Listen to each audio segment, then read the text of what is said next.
Hello, and welcome back to Mini Adventures Mini. So, starting off, I just want to say yes, I did not get a video out last week.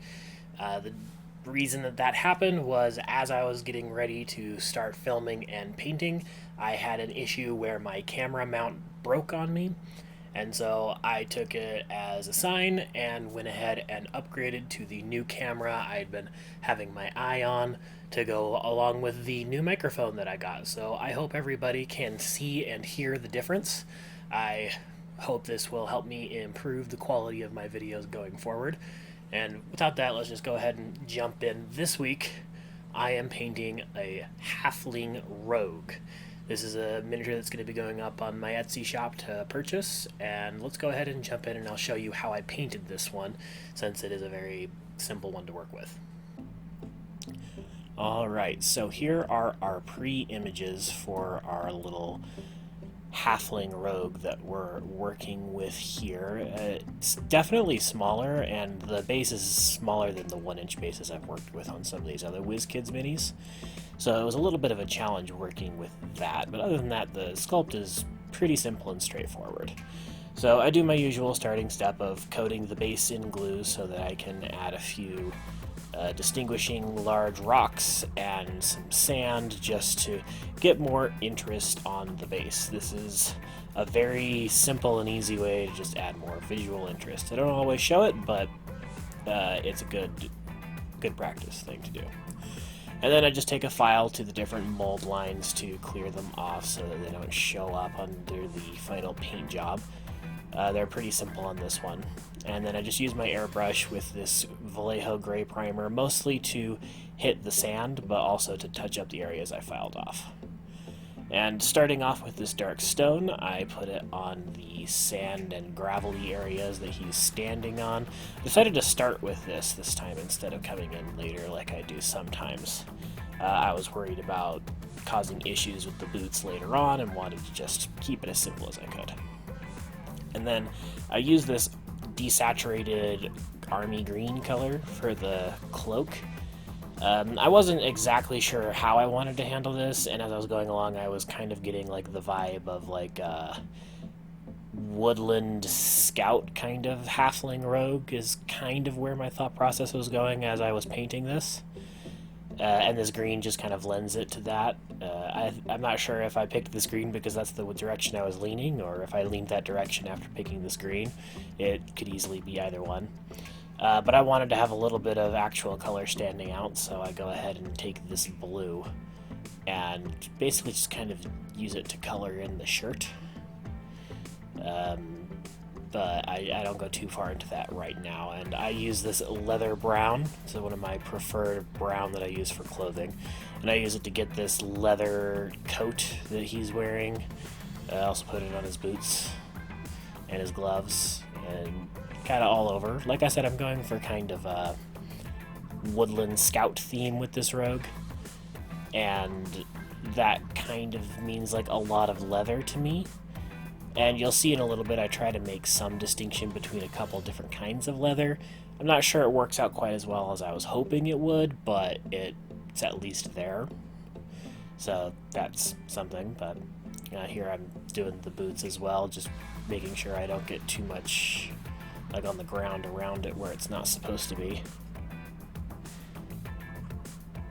But just keep going around and touching things up. This is just the base coating step at this point, so it's just multiple coats, make sure everything is the right opacity, that I don't have any mist spots or streaky paint.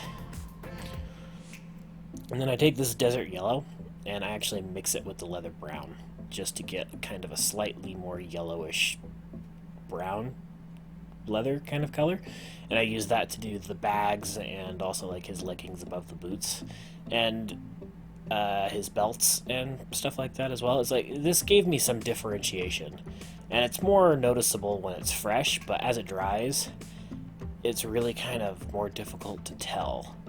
And I kind of wish I had done something a little bit more drastic, and if I do something like this again I'll probably try to do a more drastic contrast. Maybe I'll just do a black belt or something next time. The black leather I think is reasonable, especially for a rogue like this. So that might be something I could do in the future to make it more distinct. But again, I wanted kind of the brown leather, but I wanted like some differentiation, so this is what I ended up doing in the end. But I also come in with my brown umber or burnt umber wash. I'm trying to be relatively light with it, uh, keep the pooling to a minimum, but I'm pretty much covering the entire model with it at this stage. And again, this is a step I'm not sure I'd want to do again, but I went with it this time, so I try and make it work for me. And now that the base is dry, I go ahead and go with my uniform gray and just dry brush that on very thoroughly just to get that color in there before I finish it off with a black wash and then another dry brushing more lightly this time with a skeleton bone. This is the most realistic effect I managed to get for rocks, and I'm really happy with it.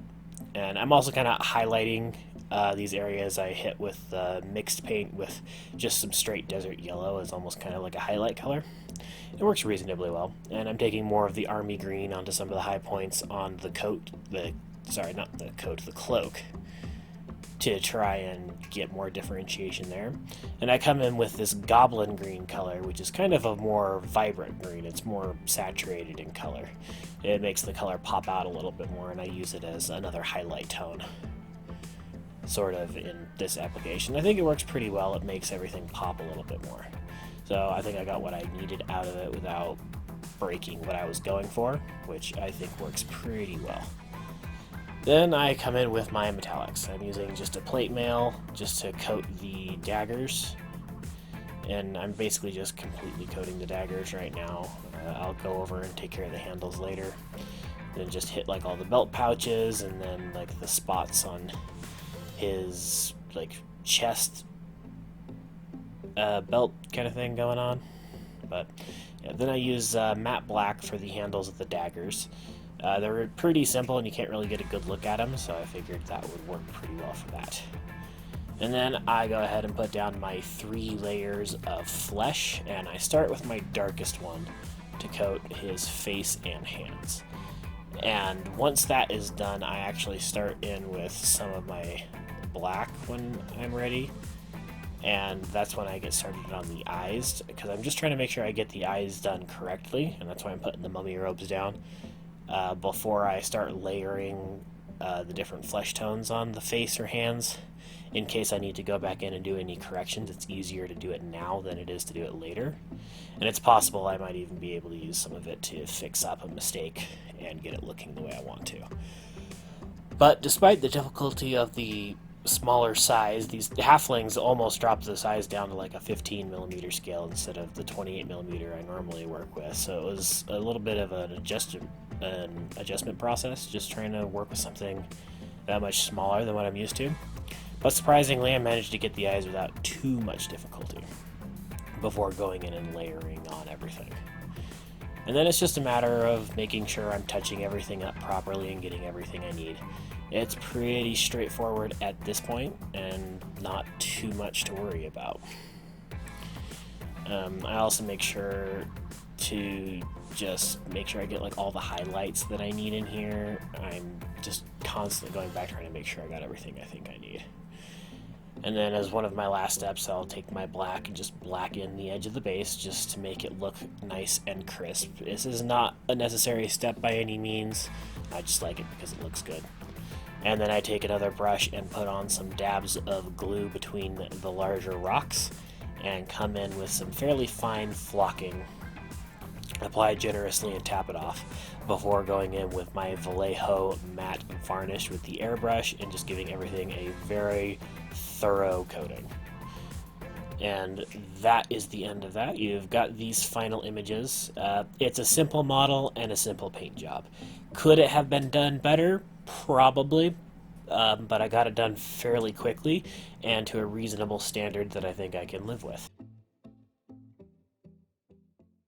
Alright, I hope you enjoyed that. Like I said, this was a very simple miniature. It doesn't have a lot going on, but I was able to get it done very quickly, and I'm fairly satisfied with it. I think there are some things that I might could improve on in the future. Maybe getting a little bit more variation in there. I don't think that adding a little bit of the dark yellow to the leather made quite enough of a difference, but it's good enough at this point that I'm not necessarily feeling like I need to go back and redo it. But I think I'll need to do something different in a similar situation in the future. So I don't know. We'll have to see what happens when we get there. But if you have any comments, please leave them down below. If you like the video, please give me a thumbs up. And if you want to see any more of my videos, please subscribe and hit the bell icon if you want to get notified for any future videos. And with that, I hope to see you guys all again next week.